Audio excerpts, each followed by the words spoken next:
anak-anak? Sebelum kita memulai pelajaran, ada baiknya kita berdoa terlebih dahulu.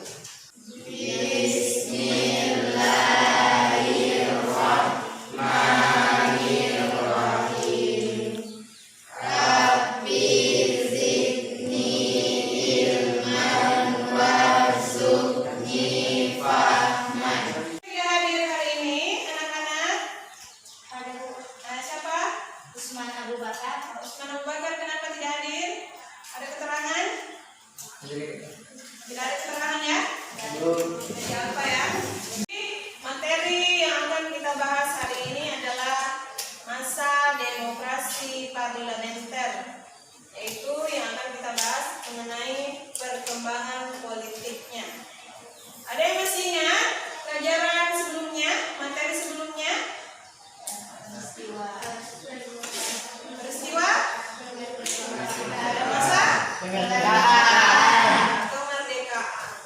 Jadi ini masih lanjutannya. Jadi masa demokrasi parlementer. Nah, kalau kalian mendengar kata demokrasi, apa yang terlintas di pikiran kalian? Pemilu. Nah, pemilihan umum ya. Apalagi? Politik. Ya, demokrasi itu erat kaitannya dengan politik. Jadi yang akan kita bahas hari ini ada kaitannya dengan politik, ada kaitannya dengan pemilu. Tapi ini yang terjadi pada tahun 1950. Sebelum saya lanjut, adapun tujuan pembelajaran.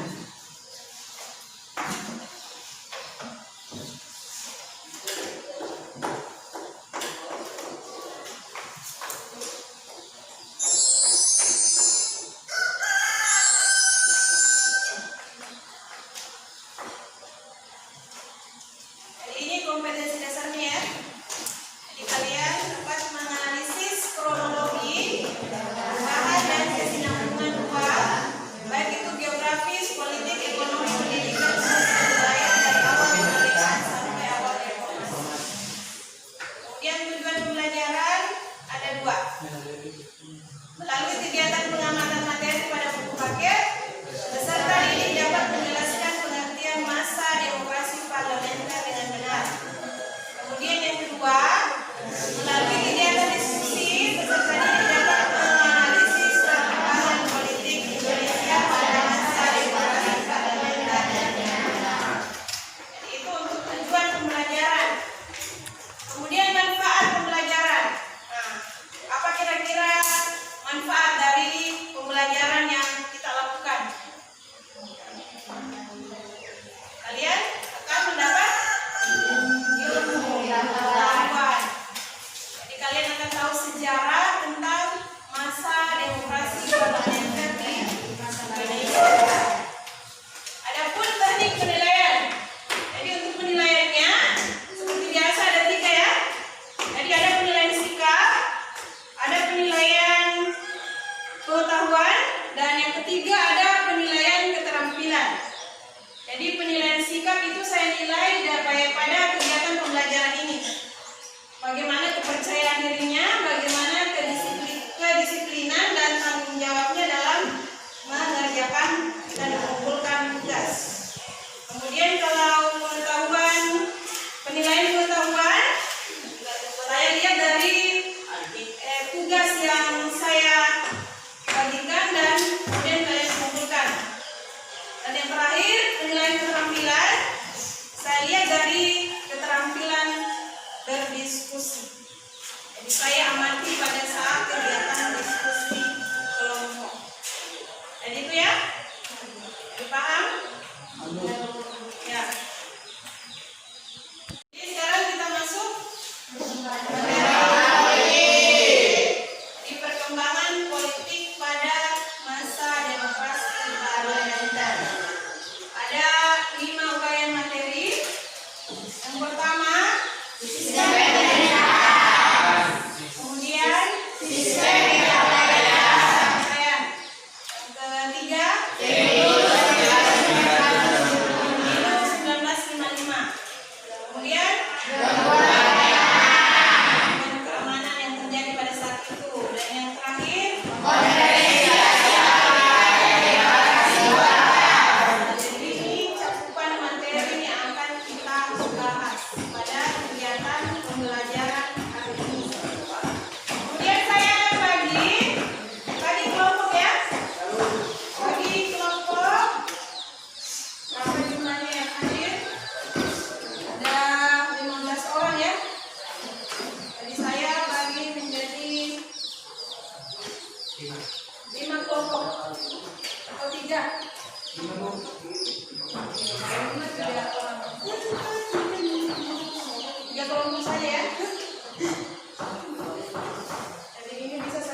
Silakan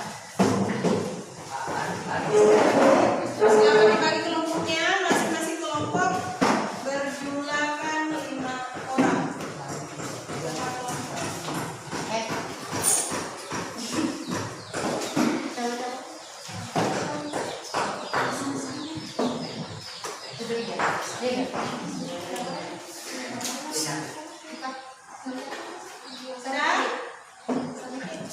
Sudah dibagi kelompoknya?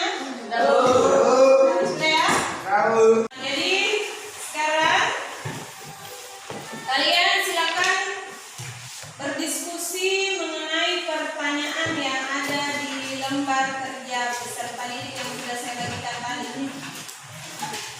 Kemudian kalian jawab pertanyaan sesuai dengan apa yang kalian ketahui. Jadi ini kalian jawab sesuai dengan apa yang kalian ketahui. Jawaban sementara. Jawab saja sesuai dengan kemampuannya.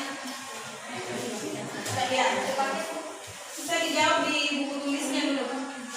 Jangan dulu jawaban akhirnya. Jawaban sementara di buku tulis dulu. Ya, ditulis dulu di buku tulis. Buku lain.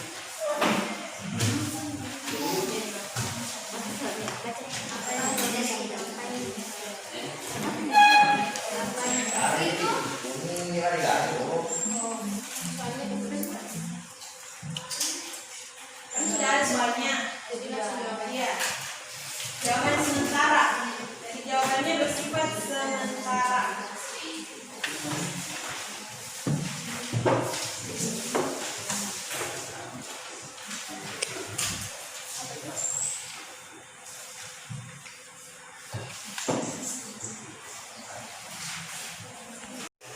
Sudah dijawab ya? Ya. Nah, sekarang lanjut. Kalian mencari informasi dari buku paket atau sumber lainnya, bisa melalui internet. Jawaban dari pertanyaan yang ada di lembar kerja peserta didik. Silakan dijawab 5 pertanyaan tersebut sesuai dengan apa yang ada di buku paket. Silakan dijawab langsung di lembar kerjanya.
Jelas soalnya? Jadi yang pertama itu apa yang dilakukan adiknya perjanjian dari kedua ini.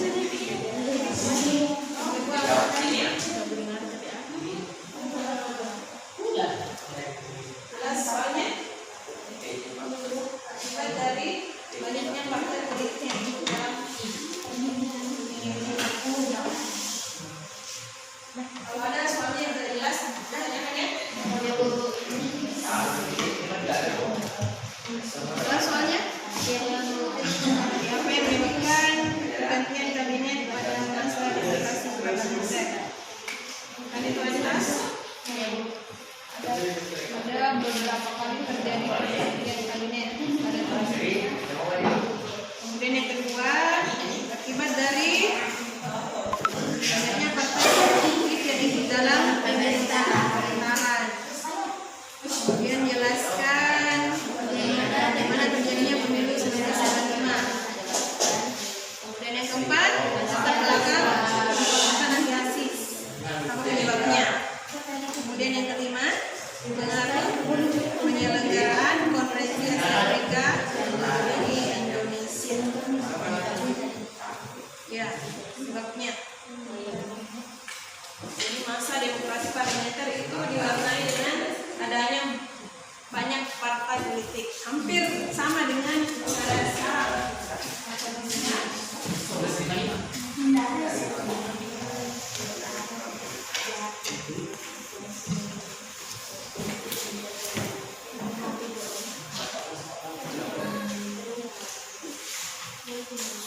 Kalau ada pertanyaan yang tidak jelas, boleh ditanyakan ya. Ya, Bu.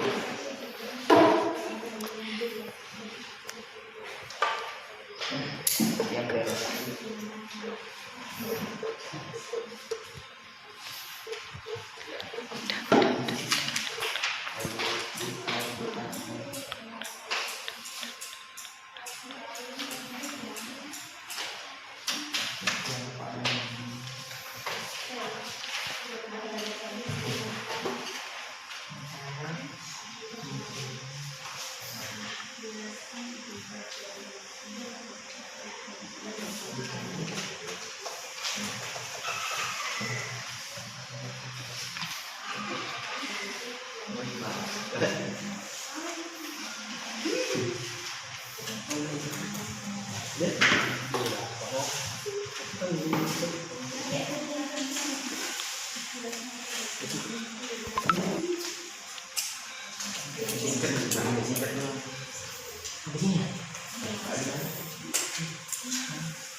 Kalau ada soal yang tidak dipahami, silakan bertanya.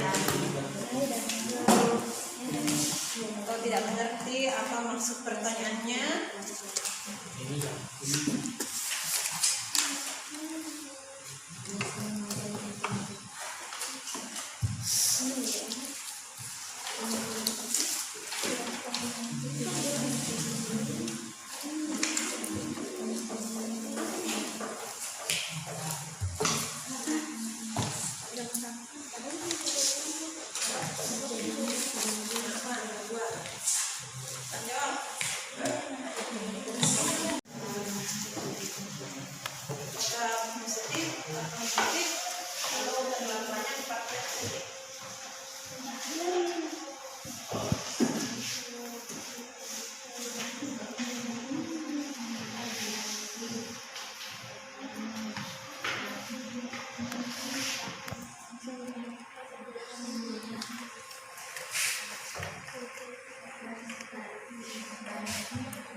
sudah dijawab pertanyaan pada KPD-nya? Sudah ya?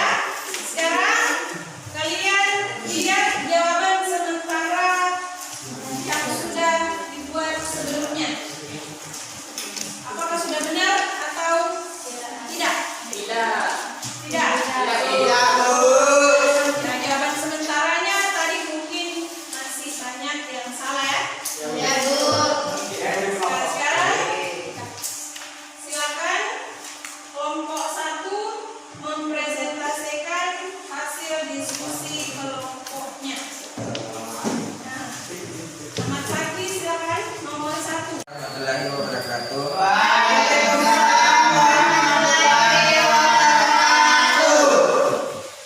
Saya yang berasal dari kelompok 1 akan mempresentasikan soal nomor 1. Apa yang menyebabkan terjadinya pergantian kabinet pada masa demokrasi parlementer? Jawab. Penyebabnya adalah undang-undang yang digunakan hanyalah undang-undang sementara tahun 1950. Artinya, kabinet disusun menurut pertimbangan kekuatan kepartaian dalam parlemen. Sistem kabinet pada masa ini adalah second cabinet yang berarti suatu kabinet yang para menterinya dipilih atau berasal dari tokoh-tokoh yang ahli di bidangnya tanpa mempertimbangkan latar belakang partainya. Terima kasih. Hasil dari kelompok kedua adalah karena adanya perselisihan antara beberapa partai politik sehingga menyebabkan kabinet jatuh dan Perdana Menteri harus mengembalikan mandatnya ke presiden. Nah, tepuk tangan kelompok kedua.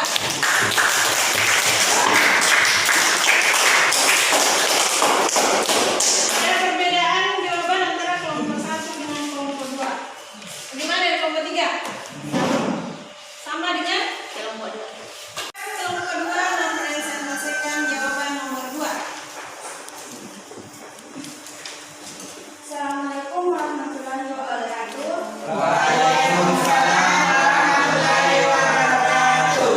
Kami dari kelompok 2 ingin mempresentasikan hasil kerja kelompok kami. Nomor 2, jelaskan akibat dari banyaknya partai politik yang ikut dalam pemerintahan. Banyaknya partai politik yang ikut serta dalam pemerintahan menyebabkan munculnya persaingan. Bagaimana dengan kelompok lain? Kita dulu untuk kelompok 2. Bagaimana kelompok 3? Ada yang ditanggapi? Jawabannya sama atau berbeda? Coba, silakan kelompok 3.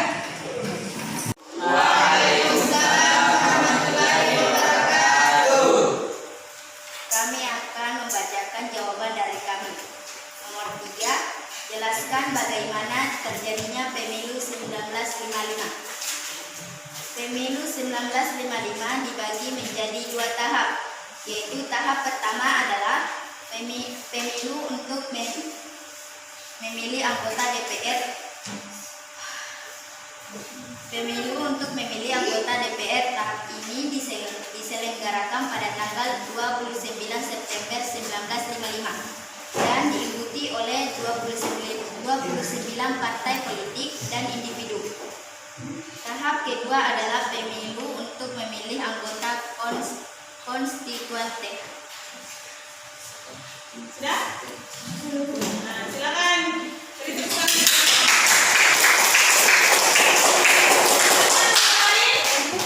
Mau ditanggapi? Sama ya? Ya. Jadi pemilu 1955 itu ada 2 tahap ya? Sekarang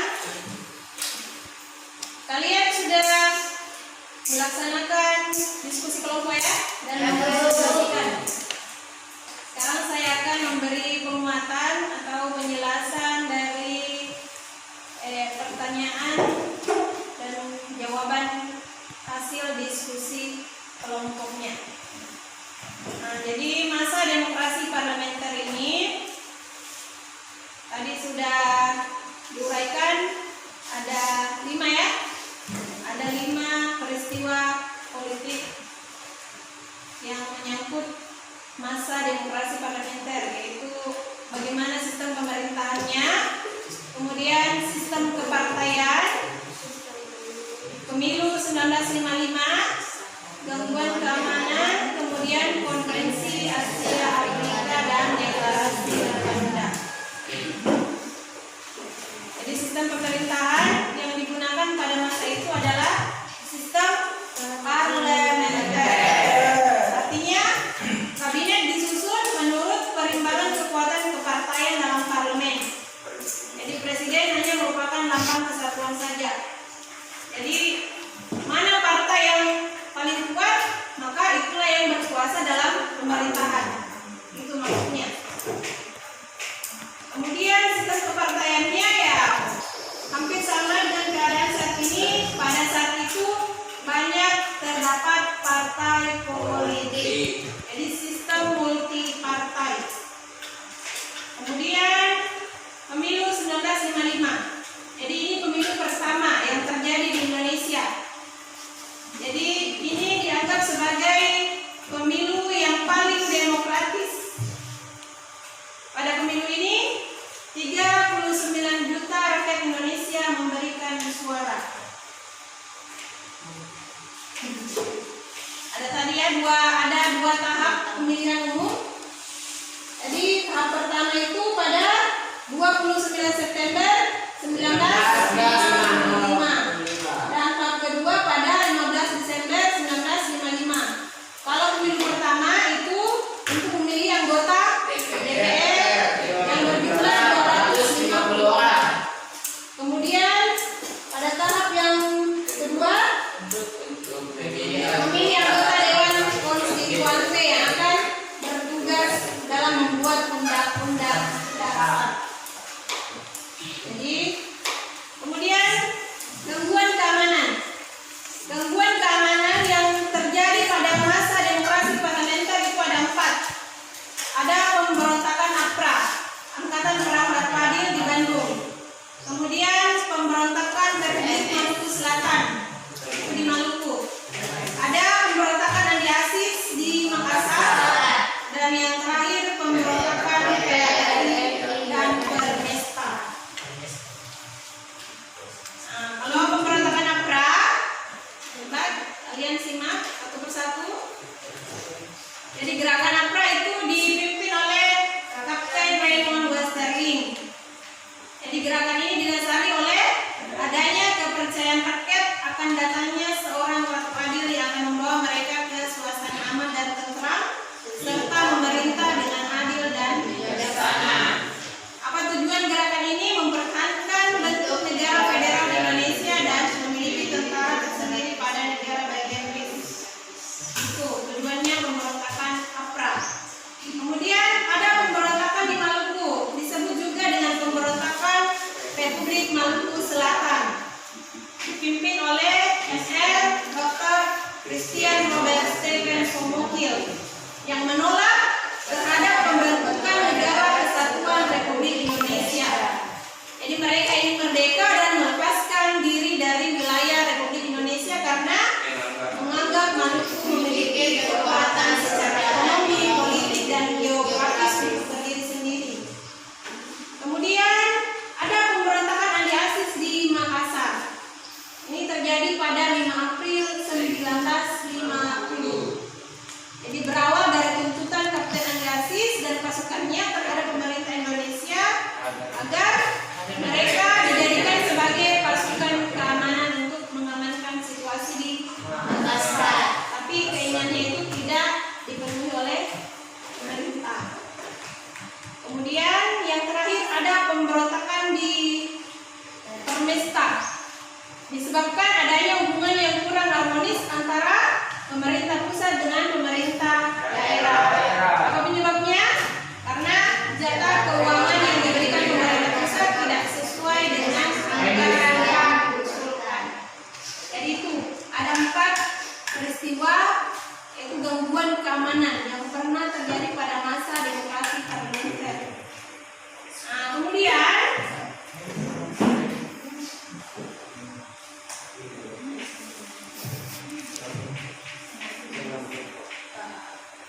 jadi selain mengalami gangguan, pemerintah juga mewujudkan beberapa keberhasilan. Ada 2 yaitu Konferensi Asia Afrika dan Rwanda. Jadi kalau Konferensi Asia Afrika itu diselenggarakan pada tanggal 18 sampai 20 April 1955 di Bandung. Dihadiri oleh 29 negara. Berlangsung selama 1 minggu dan menghasilkan prinsip yang dikenal dengan dasar sila Bandung. Apa pengaruhnya tadi? Pengaruhnya Konferensi Asia Afrika bagi Indonesia? Membawa Membawa keuntungan. Apa keuntungannya? Apa tadi? Membawa keuntungan bagi Indonesia yaitu menjadi sebagai negara yang baru merdekanya karena kemampuannya negara dan konferensi tingkat internasional. ya naik kemampuannya menyelenggarakan konferensi tingkat internasional. Nah, kemudian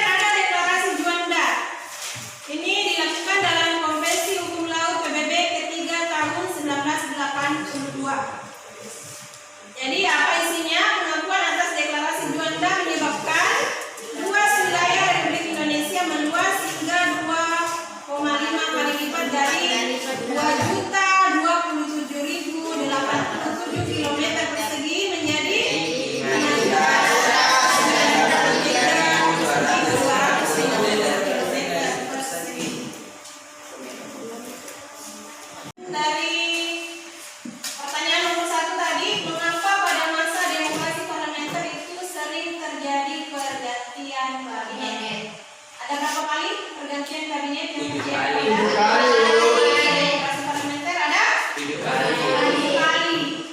Jadi kenapa bisa terjadi pergantian kabinet sebanyak 7 kali? Ya, karena setiap kabinet jika dianggap tidak mampu menyelesaikan permasalahan seperti pemberontakan di daerah, maka itu akan diganti dengan kabinet yang baru.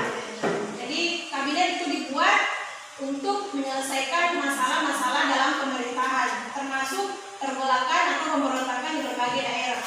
Jika tidak mampu menyelesaikan, maka akan diganti dengan kabinet yang baru. Makanya pada masa demokrasi parlementer itu terjadi sebanyak 7 kali pergantian kabinet. Nah, sampai di situ ada pertanyaan? Ada pertanyaan? Sudah paham semua? Ya. Kalau sudah paham semua, silakan kalian buat kesimpulan dari hasil diskusi kelompoknya masing-masing. Ditulis di buku catatannya. Silakan dibuat kesimpulan.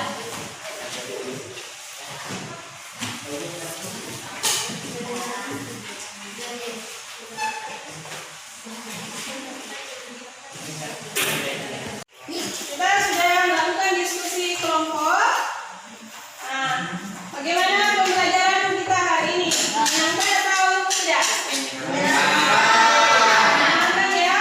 Nah, sebelum kita menutup pelajaran hari ini, kita buat kesimpulan dari materi yang sudah kita bahas. Nah, tadi apa kesimpulan dari materi yang hari ini kita bahas? Yang pertama, masa demokrasi parlementer. Apa itu masa demokrasi parlementer? Sistem pemerintahan kabinet disusun berdasarkan kekuatan kepartaian.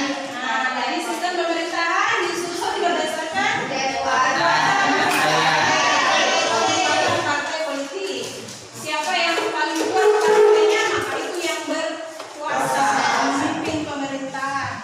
Nah, kemudian yang kedua, sistem kepartaian yang dianut pada masa demokrasi parlementer adalah Multipartai. sistem multipartai. Apa itu multipartai? Banyaknya partai politik. Banyak partai politik yang ikut dalam pemerintahan.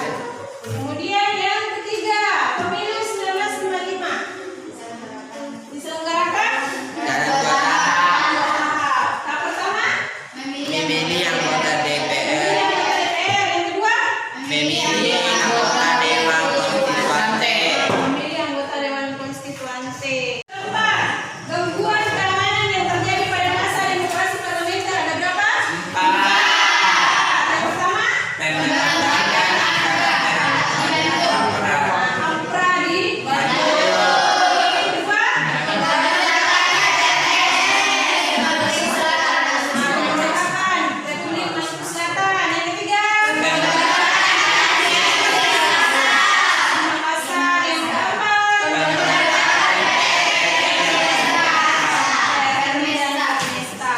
kemudian yang kelima, keberhasilan Keberhasilan Indonesia mengadakan konferensi dalam melaksanakan konferensi Asia Afrika dan deklarasi Dewan.